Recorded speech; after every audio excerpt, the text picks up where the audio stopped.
Hello there, it's good to have you join us on the show today. My name is Suleiman Babojia Usman. Now, we have the federal, the state, and the local government, and of course the local government is thought to be the top tier of government in Nigeria and the closest to the people, in the sense that if you really want to gauge the development of a nation, look into its local environment. You will understand whether you are progressing or not. But a lot has been happening when we talk about local government administration in Nigeria, and that is why we are going to extensively look at strengthening local government administration in Nigeria. There's whole talk about local government autonomy. We have the controversy over the financial intelligence units. We talk about financial autonomy of the local government areas. But all of this will be dissected on the show today. All right, thank you for staying with us. Now, we know that the local government administration in Nigeria is confronted with myriad of challenges, from corruption to high-handedness. And there's whole talk about the financial and administration autonomy for the local government. Of course, that is being reviewed. But let's take this background report, and after that, we talk more. Often defined as the third tier of government and inarguably the closest to the people, with clear mandates detailed in the Nigerian constitution, the local government, to many, is the most important tier of government, as the progress of any nation can easily be determined by the socio-economic development at the grassroots. Yet, many councils are just empty administrative units repressed by state governments and mismanaged by elected or appointed helmsmen. In many other areas or in places in the world, the local government does indeed have duties that impact directly on the people, and that is because those duties are statutorily, stated. It's not like the Nigerian case, where a lot of executive discretion coming from the states determine the life of the local government. The local government system in Nigeria has gone through several reforms, but still heavily controlled by most state governors, a bone of contention between the federal and state governments. However, state or local government's joint account stipulated in the constitution is a lacuna that makes it easy for states to control local governments. After the release of the money by the federal government, the states will dictate the formula for reallocation to the councils. This formula has never worked in favor of local governments. 50 million will be sent to the chairman with a letter that he will sign that he received 100 million. The governor will pocket the balance, and then the chairman, money for the salaries will be given, and the balance he will put in his pocket. This is Nigeria. It's a terrible thing. We should, rather than being combative about the president's pronouncement, look inwards and see whether we can improve the process. The 2022 Multi-Dimensional Poverty Index survey revealed that 63% of persons living within Nigeria are multi-dimensionally poor. Many from this number live in the rural areas, thereby making it necessary to get the grassroots governance right to end this cycle of poverty. If men were of good intention more, the poverty level in this country would not be the embarrassing phenomenon it has become to you and me. Again, we go to greed. Look at, the central bank is about to change the color of the naira, redesign the naira. And we started hearing, maybe even seeing, if you're to believe those social media posts, cases of rotten naira notes that were stashed away for God knows what reason. What was that money being stashed away for? Definitely it was not for the development of the people. The federal government introduced the Nigerian Financial Intelligence Unit to allow local governments have direct access to their federal allocation. Governors challenged this move. Autonomy is the way out, but only time will tell if this dream will become a reality. Final solution to it is what is going on now. 16 states have okayed the local government autonomy bill. You are aiming at 2/3 of 36 states. That means that you need just 8 states to join the 16 for you to reach the threshold where it will become constitutional after the state assemblies have okayed the process of having the local government autonomy bill, continue to become law. If after visiting 20 states, 16 have given the nod to it, I can tell you that getting another 8 is not going to be terribly difficult. Today, some governors have refused to conduct elections at the local level, thereby eroding democratic governance. Though it is said that some local government chairmen lack the capacity to advance the development of their areas, as some seem to be corrupt. I think there are too many loose ends in governance on the continent.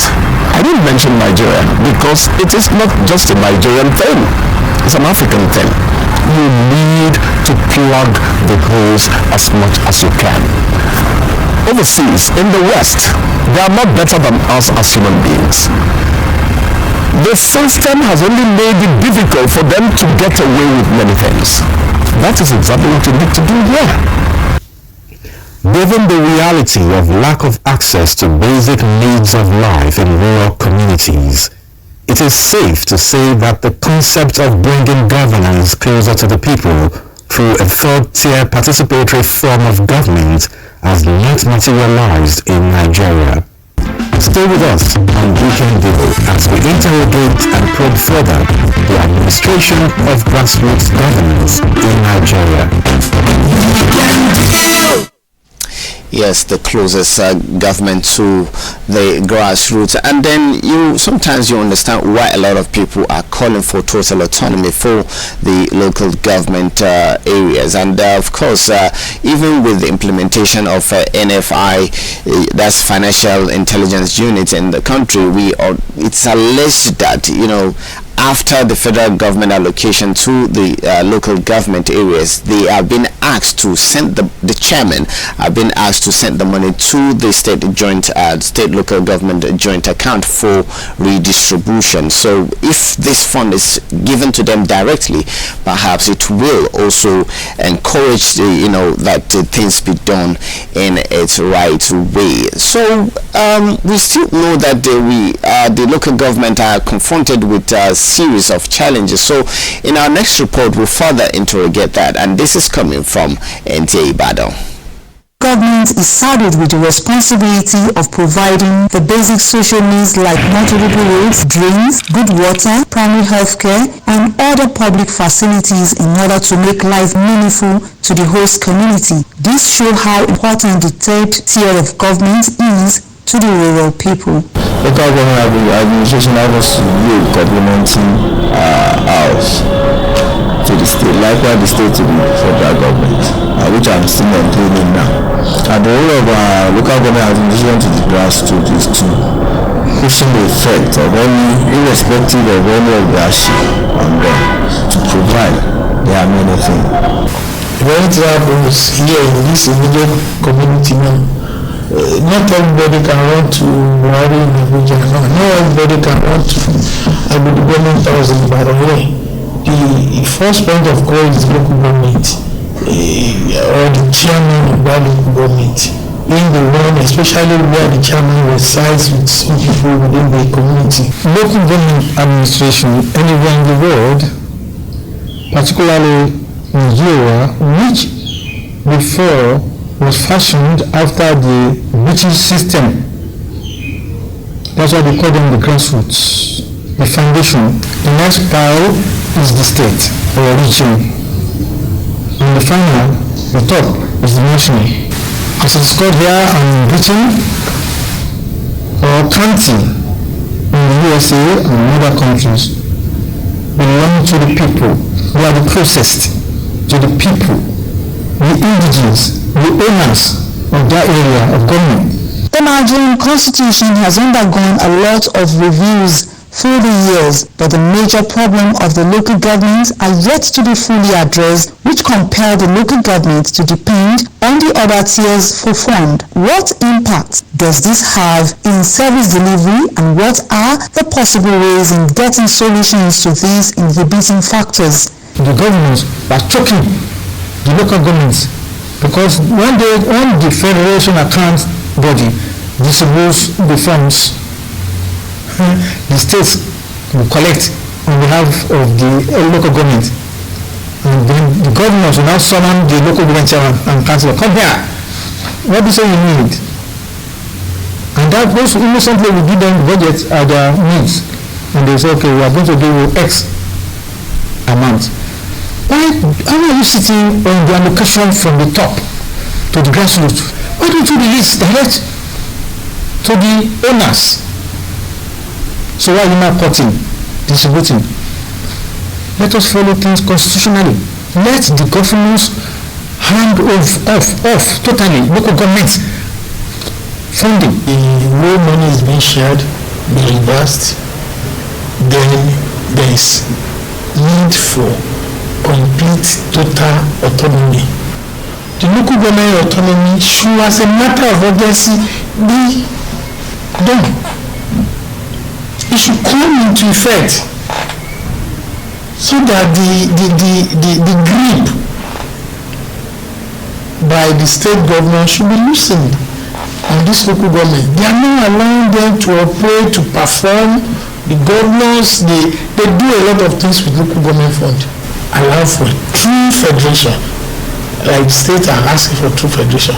It should get to the local government. We need the approach in the sharing formula, which, because everybody believes in local government. Once you see the chairman, the problem is solved. Once the community reach out to the chairman, their problem is solved. Because all the pressure boils down on the local government. Maybe appeal to the federal government to recheck the sharing formula, so it has to cushion the effect on the local government administration. For true dividends of democracy and strengthening of local government administration, appropriate steps must be taken by the local government, which is the closest tier of government to the grassroots. Accountability and transparency must be fully embraced, while the two other tiers of government need to work together in creating an enabling and conducive environment for peace, equity, and justice to reign. All right, welcome back from that story. Now, we have our first guest just joined us in the studio. He's an accomplished entrepreneur. He's Professor Obiora Okonkwo OFR, is a professor of business at the University of Abuja Business School, and a visiting professor of entrepreneurship at Nnamdi Azikiwe University, Oka. And of course, congratulations and happy birthday. Congratulations for your new book. Thank you. I saw you there in the crowd, so you are coming to honor us. Thank you very much. That's down to my boss as well. Yeah. And then the title of the book is Making Nigeria Work Again, Pathways to Progress, a compilation of different, aces. Quite an interesting read, I must say. And just talk to me, why this title, Making Nigeria Work? Of course, it's related to what we are about to, engage you on. It's the title is driven from the content of the book.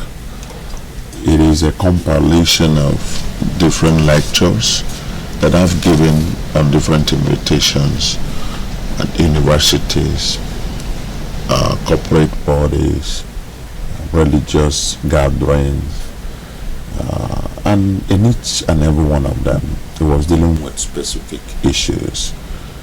In my nature of writing, my approach to intellectual discourse, I try to, as much as possible, don't go deep into criticisms, because what we're going through in Nigeria is so visible and transparent that all eyes can see. So, as much as possible, I try to provide alternative discourse. I try to offer solutions. So, part of those things contained in those lectures, I think are things that, if properly looked into, can make this country work, especially in this critical situation, because we need to have a country that works.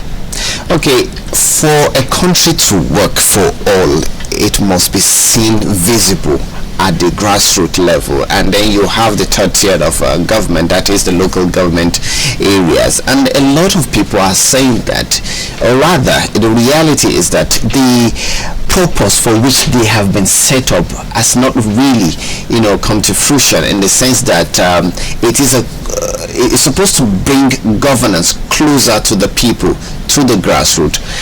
Are you really encouraged by the realities on ground today vis-a-vis the administration of local government in Nigeria? Obviously, the reality is quite different from the concept. I am a strong believer in grassroots administration, in local government as a third tier of government, because it is clearly stated and that the intention is to bring leadership development to the grassroots. Growing up also in my village, way back as a young man, local government administration was very powerful. But they were the authority that nobody cares about what's happening in the state, because of logistics and distance of a lack of communication.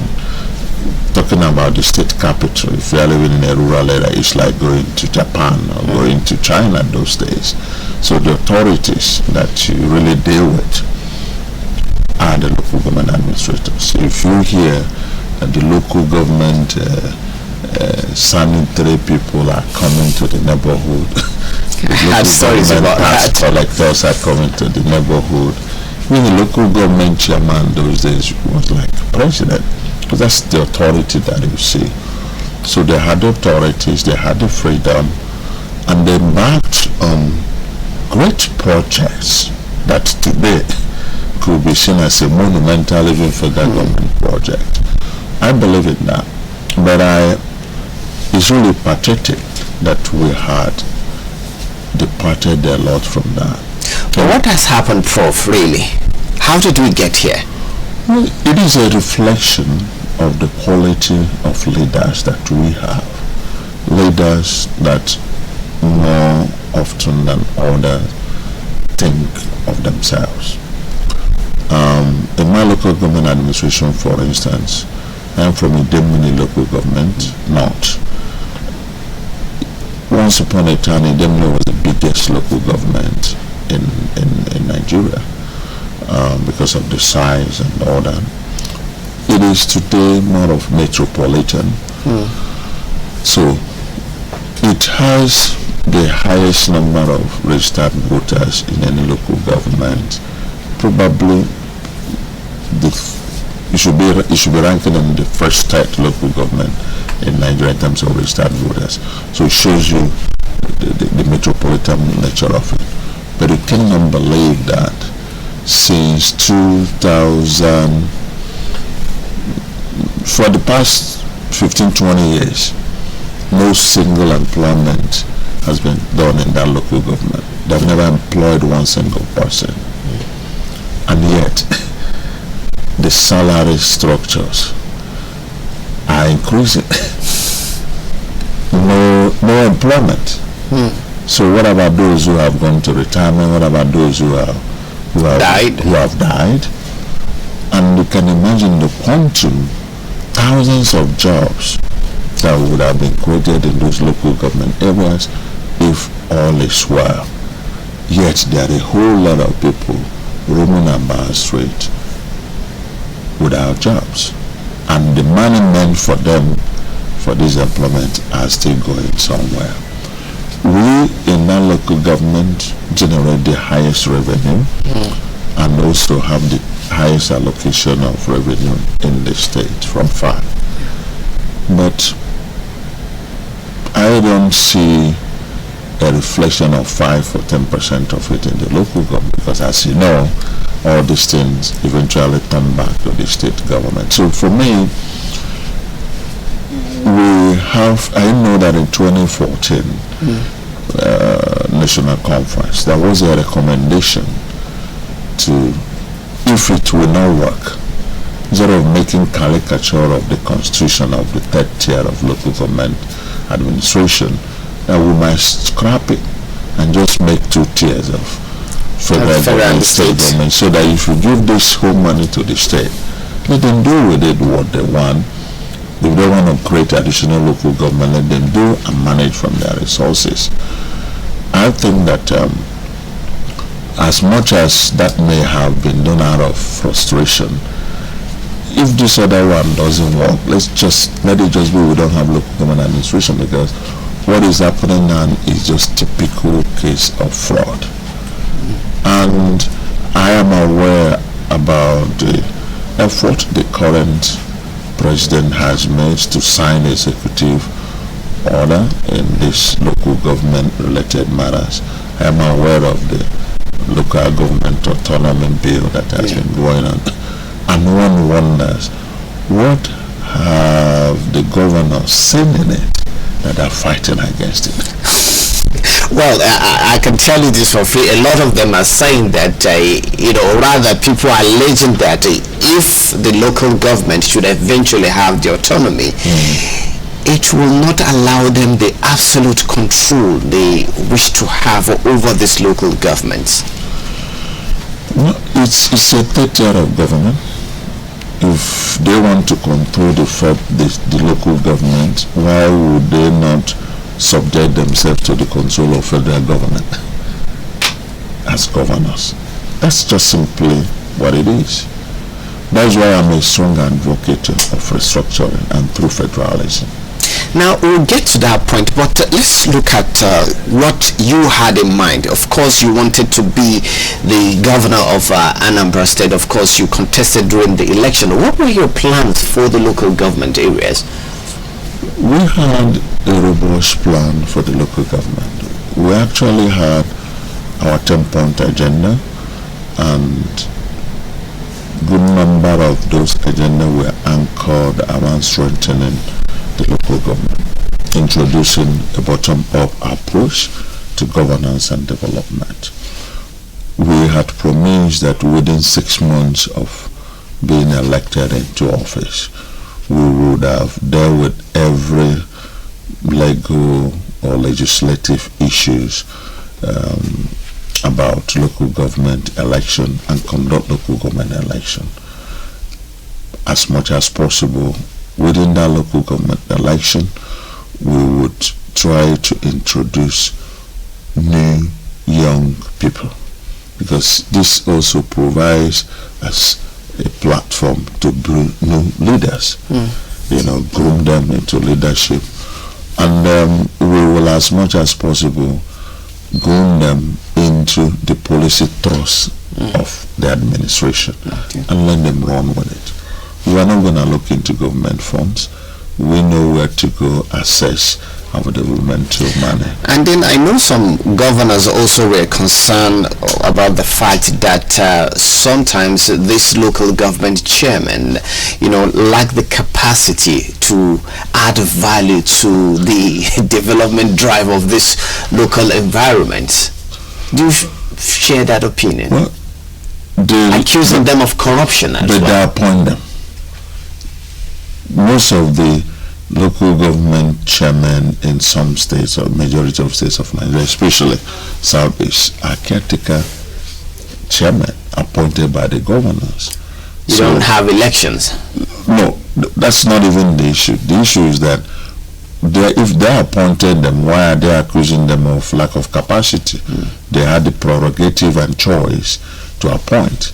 So if they should blame themselves for having those who are not equipped enough for the job. So even as a governor, and you have the prerogative to appoint, you are even in a better position to search for a more suitable person than when somebody probably goes for an election. He might not be the best, but for one factor or the other, he's elected. So I think that that's not enough reason. If they had wanted that to function, they would have gone for the best people for the job. But it's again typical of what it is. They will appoint those who are not competent, those who they can control, those who will be submissive to their own intentions, those who will be willing and readily available to sign off any document in assumption that the money has been spent in the local government and then carted away to other places. We know that's what's happening. But again, if you allow an election to hold in local government, people will be able to choose who will work for them. I am so aware that in some parts of this country, especially in the northern part, where there are some limitations of certain things, they just see local government allocation as just, I hear that in some part of the northern states, when it is allocation day to the local government, people just gather, they share them their own, the stakeholders go home with their own, and then the local government chairman closes office and go to town until the next allocation. We should do something to stop this. That's why I challenged the incoming administration after the 2023 election to as much as possible, while pushing for restructuring, also driving that together with legitimizing everything that will give autonomy to local government. Because if we don't have that covered, I don't see the reason why there will be abuse in a local government, in a town, in a village. I've said it in some public outing, and people are pointing at IG or Buhari in Abuja. The local government should function, the state government should function, and a combination of this would give us a Nigeria that work. When I was running for governorship, I took note that some local government in Anambra State are so metropolitan that, even in some towns, you have to even look for mayoral system. And in the southeast, in Anambra in particular, the town union administration is very strong, and in some cases even stronger than the local government administration, because there is an election. You see competent, strong people where professors are town union leaders of a town within a local government area. So that system of local administration work. And in the past, we have records that some primary schools were built by the local government, some hospitals were built by the local government administrators, who in some cases also mobilize some town leaders and philanthropists to build projects and donate to the government. So I really think that it's a system that we should look into constitutionally. If we have to have local government administration, it must have to be autonomous, and then the process of election should move from the state government to the federal. Let it be joined with INEC election. Until that is done, we might not have anything different. And as long as it's continue the same way it is and function, we will not have a Nigeria that work. Because a Nigeria that work is not only the one that works in Abuja or Lagos or Kano or Port Harcourt.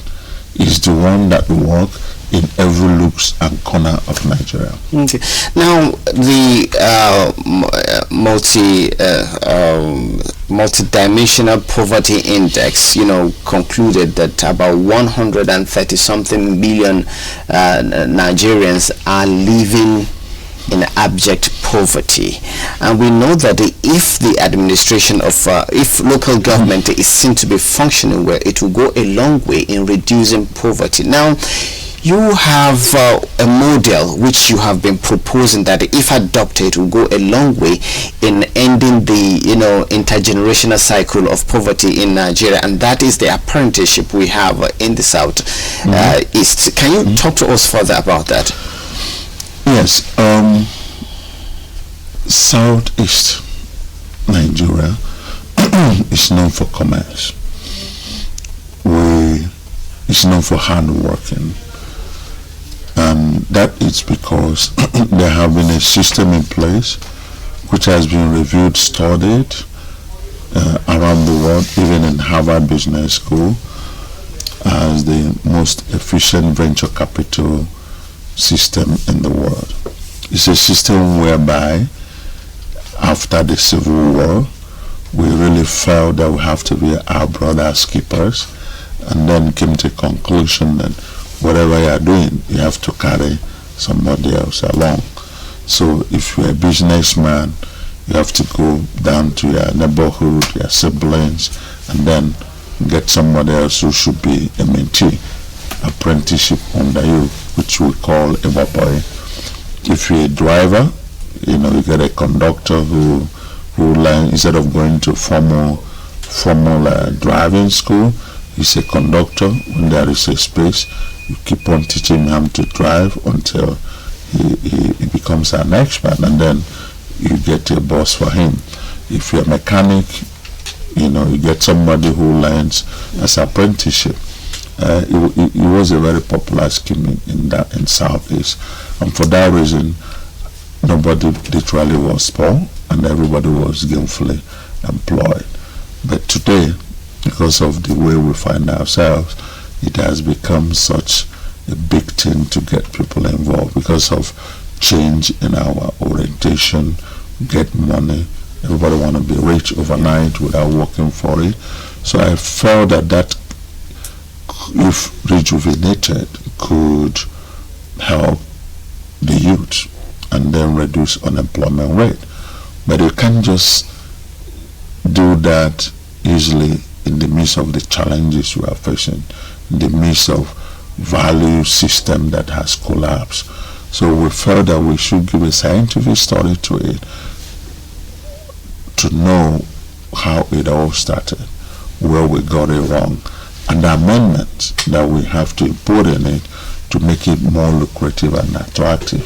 Because even the name itself now in this current Nigeria comes with a stigma, that boy, But so we looked into all that and even come with a new name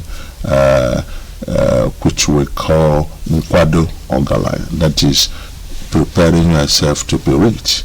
Okay. And then introduce a new vocabulary which we call apprentice trainership.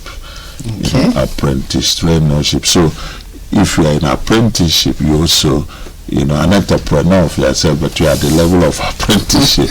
So all these things we brought in to make it more colorful. And young guys today can imagine a young boy walking on the street and and talking to a fine girl and say, "What do you do?" I am a one boy, it doesn't look cool.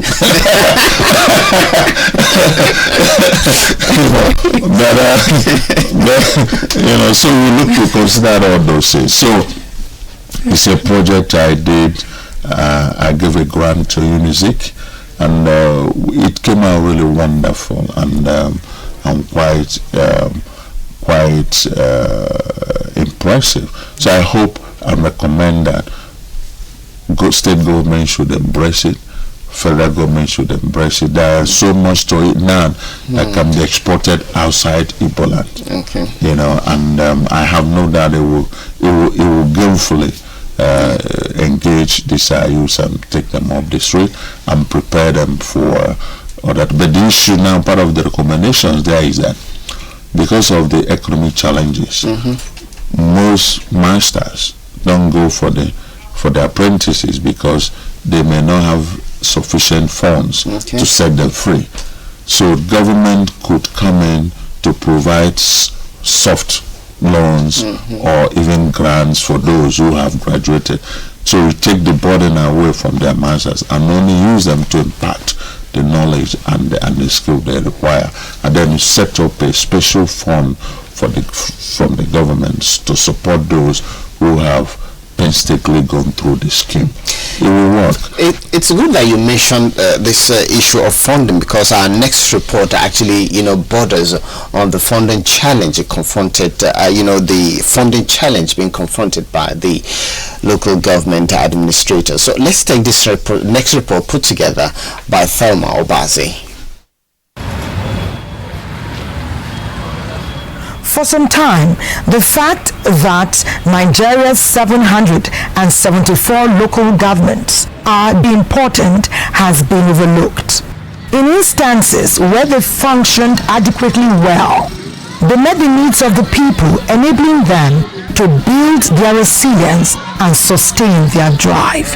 The Constitution made it in such a way that the state government have overwhelming bearing on the local administrations. After what they call the FAC meeting, it is already in the know of what every local government in the state is going to get. Unfortunately, the Constitution made it in such a way that the money that belongs to your local government is diverted to another account called joint account. And you don't have the authority over the joint account. The state governors doing that. Then at the end of it, if my money that is meant for my local government is 100 million naira, the governor will now ask you, how much is your salary for this month? Maybe it's 5, 10 or 15 million naira. And then he calls you to get, okay, take the salary, and they add another 5 million for you to do some local runnings within the month.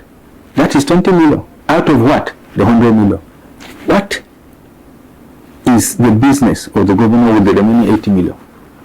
In reality, however, funding for many local government areas has become the bane of their existence. It is deemed to be inadequate or misdirected, such that many Nigerians at the grassroots do not feel the impact of local government leadership. Our dear President, while receiving the delegation from National Institute of Policy and Strategic Studies, said it categorically to Nigerians that local council administrations fund or money is being stolen by who? The state governors. Those who are not guilty came up to say no. Point us, tell us who are the governors. Like the governor of Rivers said, came up pointedly to say, Mr. President, identify the governors. Me, I swear with God who played me, I don't take local government money. That is justification. Now those who know that they are doing it, they should tell us, what are you doing with local government money? If corruption at the local government level continues, it may fuel democratic backsliding, communal conflict, and endemic poverty. So, who will spearhead the necessary change? We must put in our eyes to make sure that we elect people who have sound conscience, who are God-fearing, who have capacity, who can excel, who can push us to the next level, so that after 2, 3, 4, 5 years, we can begin to think of a good Nigeria and be proud of it as a nation. Recent research reminds Nigeria is growing rapidly and that infrastructural growth and development must increase now, or else challenges will make what many describe as poverty being experienced by over 100 million Nigerians today look like child's play in the future.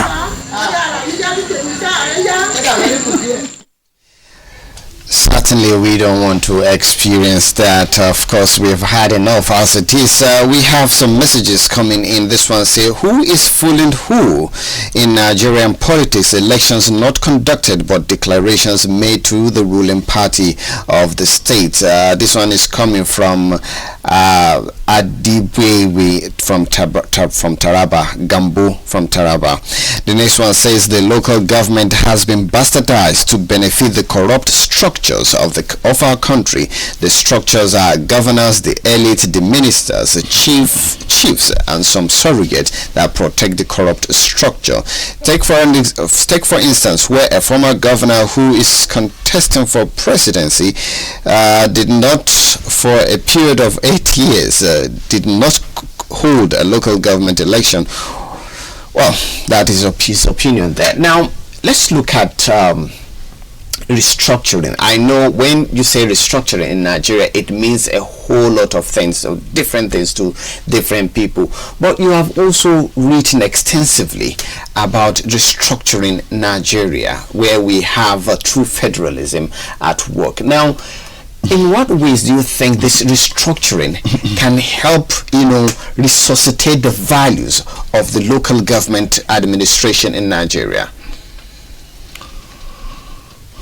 Yes, some people do misunderstand restructuring and see it as a thing that keeps us apart. Regiment our being and keep us separate from each other. It's not true. True federalism is that where there are responsibilities and powers left within the federal system, and then you federate other things to the regions. It doesn't. We are the same. We are one, but we're just managing ourselves with the responsibilities within our area. A typical case is United States of America. You still have the president who is as responsible as he could be in certain areas, foreign affairs, the sovereignty of the country and all that, the borders. But the issue within the states, it's the responsibility of the state. The states vote within their parliament if they want to have abortion, abortion right.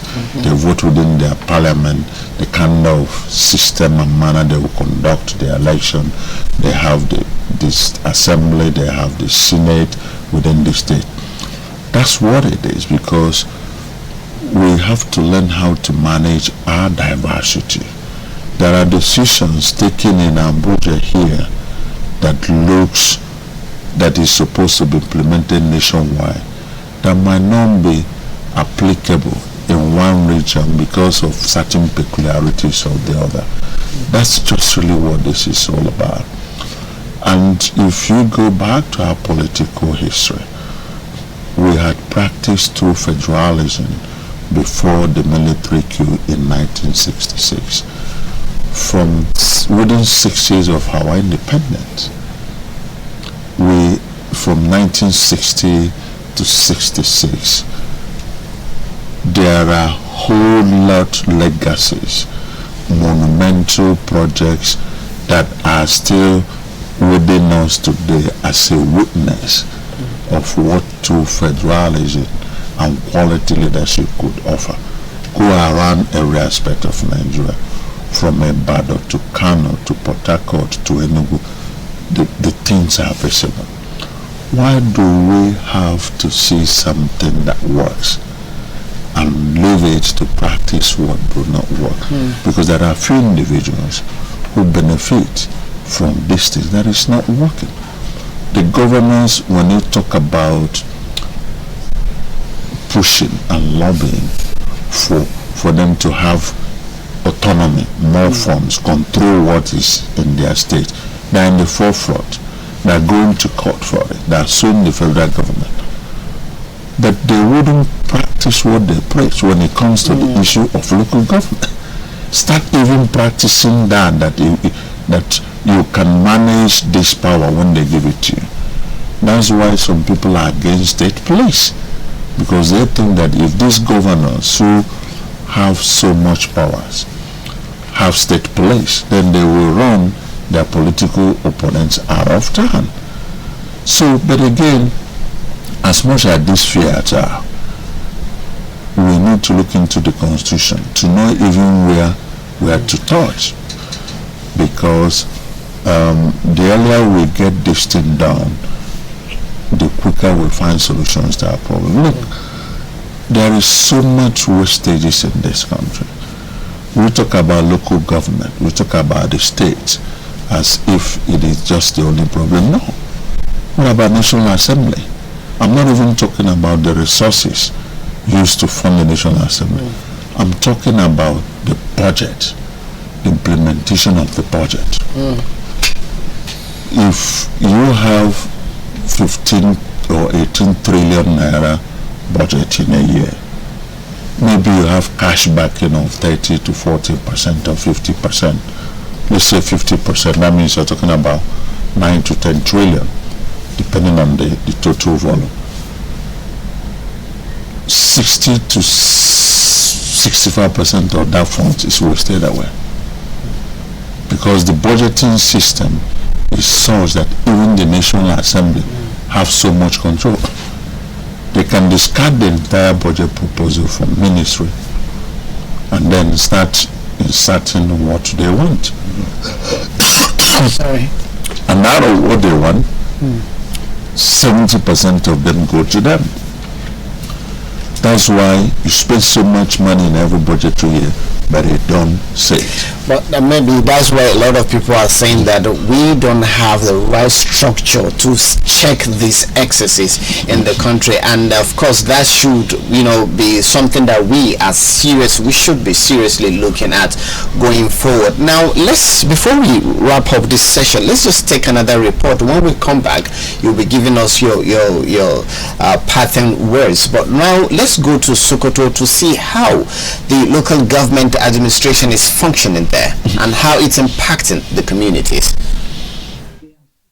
A country of over 200 million people, vast majority of population living in rural areas, earning their livelihoods remote from city capitals where policies meant for them are decided. Local government, as a third federating unit, exists to enable everyone in a plural society like Nigeria feel government's impacts. It relates to a grassroots government that touches the lives of people in the rural areas. In pluralized societies like ours, where we have over 250 ethnic or tribal groupings with different people with different faiths, Muslims, Christians, paganists, humanists, keep on mentioning them. So there are certain peculiarities that are attached to this kind of clusters or groups, and therefore local councils are expected to take care of this kind of things without, as a matter of fact, people disturbing the central government. After all, the central government may not even have the wherewithal in terms of concentration to even look at some of this kind of peculiarities. Abubakar lives in a rural area where local government is expected to enable agrarian communities like his feel government's presence. Amomin kasamu ko wani mai ƙari wanda an kace dan dangi shi ne wanda aka nirki wallahi ban taɓa amfani da shi ba. Ban ya cewa an yi, ban ya cewa ba. Ko ba gaskiya ta Allah ba. People are not really feeling the impact of it, and this is as a result of some of this constitutional problem and unnecessary political interference. Yes, that affected how this local government are governed and how they carry out their major activities. In fact, that is why many people are now linking the high level of insecurity, high level of poverty, high level of illiteracy and employment that ravage this country to this problem of local government having no funding, no serious funding to carry out their major functions and their responsibilities. The little money given to them by the to do the federation account is being taken away by the state government and the political leadership at state level. The 10%, because from the constitution, local councils are supposed to benefit from 10% of internally generated revenue of their own states. How many governors today even allow them to utilize the one coming from the center, talk less of even giving them 10% of what he generated internet? The major challenge undermining the impact of local government, experts believe, has to do with some provisions of the Nigerian constitutional law. For example, the constitution says that everything about development of local councils, including appointment or election into local councils, reside with the state government through the state houses of assembly. How on earth will a state governor, for example, who is aware of these absolute powers, large concentration of powers upon him, will allow local councils to work and prosper? The chairman is already handicapped in terms of financial autonomy. And for a chairman to deliver, that autonomy is needed. Absence of autonomy notwithstanding, people at the grassroots share some dividends of democracy through the joint accounts allocation system, which state governments share with local governments. And I have 11 wards. From each ward, we have executed a project from state and local government, inshallah. General Hospital Rapa, totally renovated and equipped with medical gadgets and equipment. Unless we unbundle that provision in the constitution and make these local councils as free as state government are as against their relationship with the federal government, hardly we can, as a matter of fact, rescue them from unnecessary interference and intimidation. Constitutional review is underway in Nigeria, and with high hopes, changes made will benefit and further empower the roles of local governments so that the lives and rights of the average Nigerians are fulfilled. All right, we still have more messages coming in. This one says local government autonomy will address so many menaces in the country, most especially in the areas of security, in the areas of security, infrastructure, unemployment, food security, and it will reduce abject poverty in the country. This one is coming from Kabiru Kayama from Kayama local government, Kwara State. The next one says, I am Inyola from Igboho, Orele local government in Oyo State. I urge President Muhammadu Buhari to give local government a complete autonomy before he leaves office in 2023. Now, Prof. Yes, please. While the report was ongoing, we were having a conversation here, and then you say, yes, we need to overhaul, we need to overhaul our constitution, but very important, it's not just down to the leaders, it's also about the followership. What do you think the followers can do differently to change the narrative? Yes, we do talk a whole lot about leaders, and I've taken deeply into that.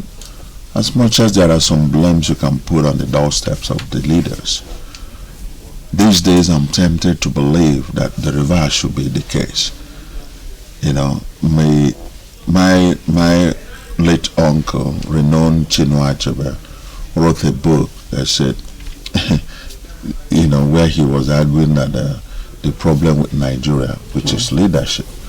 In this time and era, I'm tempted to think that major problem with Nigeria is also followership, because the followers, some selected followers, are beneficiaries of those bad leadership. And when followers and the led are educated enough and they are enlightened enough to know what they should take, what they should demand, and the lowest level they can go, the expectations from their leaders, these leaders will sit up. I'm telling you that we need to reverse this tide. If a leader knows that he can't go home because things are not going well, if you stop heading a leader who comes at the election time and give you a bag of rice and give you keke na pep, you know, like sentencing you to poverty for life, and give you Okada or something like that, and then you start hailing him and build a small house, why should they not continue? We should resist all those things and make the right demands. So I really think that the followers have to wake up and make them. But beyond that, while I think in all of these things, I still go back to restructuring. If you have local government autonomy, which is very good, the excess powers of every arm of government is incomparable in any system in the world.